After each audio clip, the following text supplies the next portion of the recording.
Magandang umaga po ng Lunes sa inyong lahat at live mula dito sa Pag-asa Weather Forecasting Center. Narito na lagay ng ating panahon ngayong September 16, 2024. At sa ating latest satellite images, makikita natin tatlong major weather systems ang nakakaapekto sa ating bansa. Ang southwest monsoon, partikular na dito sa kanlurang bahagi ng ating kapuluan.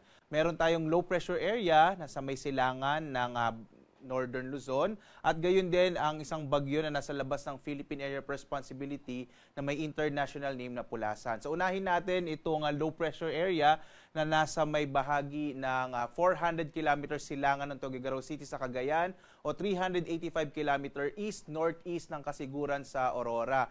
Ngayong araw, malaki yung tsansa na maging bagyo ito ang low pressure area na nasa may silangan nga ng Tuguegarao. Kaya iba yung pag-iingat lalong-lalo na sa mga kababayan natin dito sa may Cagayan Valley region.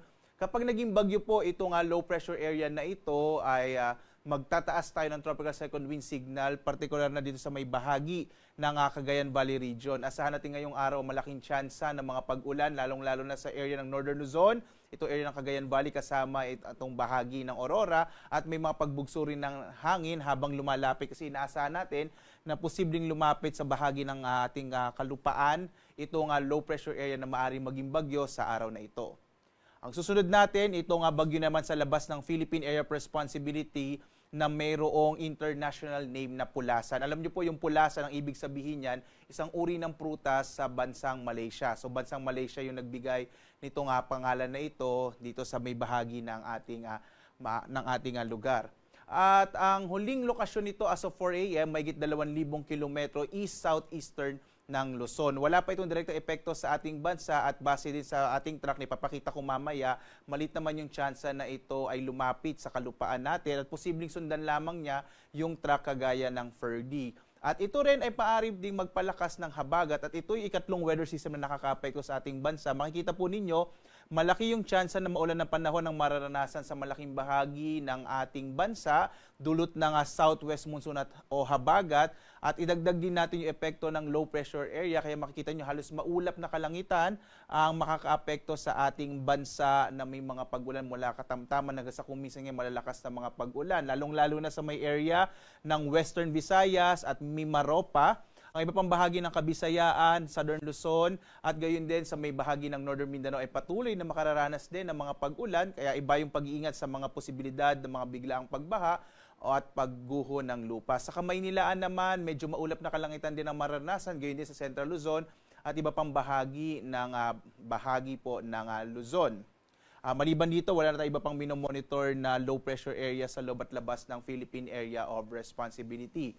At narito nga ang track ng bagyong si Pulasan. Naglabas po tayo ng Tropical Cyclone Advisory as of 5 a.m. sa araw na ito. Makikita po ninyo, kagaya din ni Ferdy, posible lamang itong dumaplis dito sa boundary ng PAR. Hindi natin inalis yung posibilidad na maaari din itong hindi pumasok, lalo na kapag nagbago ito ng track. Pero makikita natin, base sa ating pinahuling datos, pumasok man o hindi, itong bagyong si Pulasan ay palalakasin niya yung habagat, kaya magpapatuloy ang mga pag-ulan lalong-lalo na sa bahagi ng Southern Luzon at ng Visayas. Yung Southern Luzon, ito po yung area ng Bicol Region, Mimaropa at gayon din sa bahagi ng Calabarzon. Maaari ding magkaroon ng mga pag-ulan dito sa Kamaynilaan.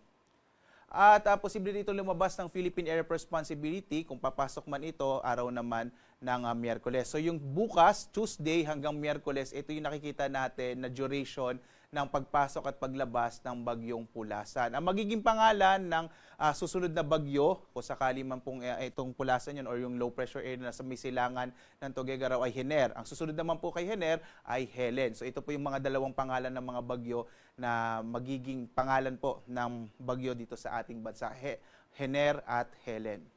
At dito nga, narito po ang magiging lagay ng panahon. Makikita po natin malaki yung tsansa ng malalakas sa mga pag-ulan. Lalong-lalo na sa may area ng Occidental Mindoro. May mga na-monitor na po tayo na malalakas sa mga pag-ulan sa bahaging ito ng ating bansa. Kaya iba yung pag-iingat sa mga kababayan natin, lalo na sa Mimaropa, sa mga biglaang pagbaha at pagguho ng lupa. Magiging maulan din sa malaking bahagi ng Bicol Region.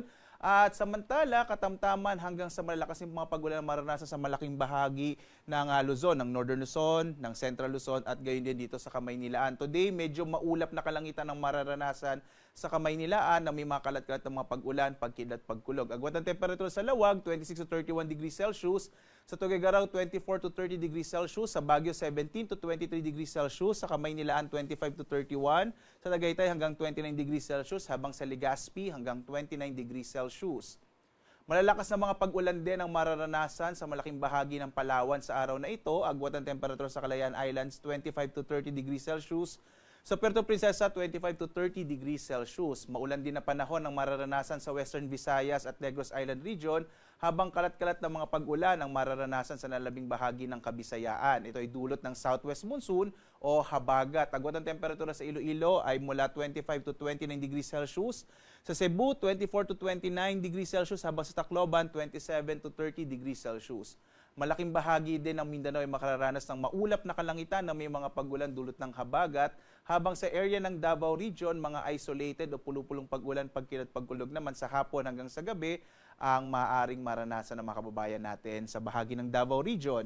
Agwat ang temperatura sa Zamboanga, 26 to 30 degrees Celsius. Sa Cagayan de Oro, 26 to 31 degrees Celsius. Sa Davao naman, 26 to 33 degrees Celsius. Samantala, meron tayong nakataas sa gale warning ngayon. Ito ay epekto ng southwest monsoon o habagat. Kaya iba yung pag-iingat, lalong-lalo sa mga kababayan natin sa Occidental Mindoro, Palawan, Romblon, Masbate, Western Visayas, Negros Island Region, Central Visayas, Southern Leyte, sa Leyte, gayon din sa Zamboanga del Norte, Camiguin, Dinagat Island, at Surigao del Norte. Ito po yung area ng Northern Mindanao. Makikita nyo sa mga lugar kung saan meron po tayong mga nakapula na kulay, ay inaasahan natin yung malalaking pag-alo ng karagatan. Iwasan mo ng pumalaot, lalong-lalo na yung maliliit na mga bangka at maliliit na mga sasakyang pandagat. At narito naman natin inaasahang mga pag-ulan sa mga susunod na araw. Lalong-lalo na ito po yung mga areas na makararanas ng malalakas na mga pag-ulan. Ngayong araw hanggang bukas, ito nga bahagi ng Palawan at gayon din sa may Occidental Mindoro at sa Western Visayas. So iba yung pag-iingat po dito sa mga areas na ito dahil posible nga yung mga pagbaha at pag-ulan lupa. Bukas naman, magpapatuloy yung mga pag-ulan sa bahagi ng Palawan, Mindoro at Western Visayas. May epekto rin po itong habagat. So ito, mga pag-ulan na mararanasan natin mula ngayon hanggang sa Miyerkules at Huwebes, ito ay dulot ng southwest monsoon at yung LPA na pwedeng maging bagyo. Pagdating ng araw ng Miyerkules, maulan pa rin sa Occidental Mindoro. Inaasahan din natin hanggang sa malalakas na mga pag-ulan na mararanasan sa Zambales, Bataan, sa Western Visayas, na nalabing bagay ng Mimaropa, sa Cagayan kasamang Babuyan Islands, Isabela at Apayao. So ito po ay base sa ating update, weather advisory as of 5 a.m. So magbibigay din tayo ng update mamaya pong alas 11 naman ng umaga. Samantala, ang araw natin ay sisikat, ganap na 5:45 na umaga at lulubog, ganap na 5:57 ng gabi. At sundan tayo sa itong ibang mga social media platforms sa X, Facebook at YouTube at sa ating website pag-asa.doc.gov.ph.